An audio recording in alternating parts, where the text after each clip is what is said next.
For 3 decades, on World Press Freedom Day, the international community has celebrated the work of journalists and media workers.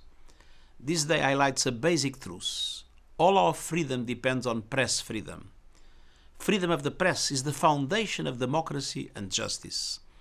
It gives all of us the facts we need to shape opinions and speak truth to power. And as this year's theme reminds us, press freedom represents the very lifeblood of human rights. But in every corner of the world, freedom of the press is under attack. Truth is threatened by disinformation and hate speech seeking to blur the lines between fact and fiction, between science and conspiracy.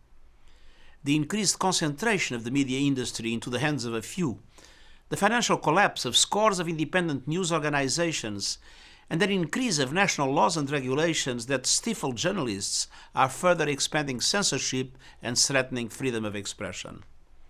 Meanwhile, journalists and media workers are directly targeted on and offline as they carry out their vital work. They are routinely harassed, intimidated, detained, and imprisoned.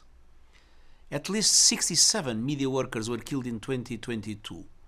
An unbelievable 50% increase over the previous year.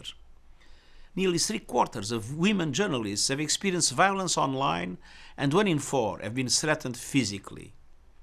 10 years ago, the United Nations established a plan of action on the safety of journalists to protect media workers and end the impunity for crimes committed against them.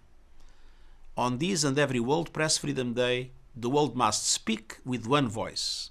Stop the threats and attacks. Stop detaining and imprisoning journalists for doing their jobs.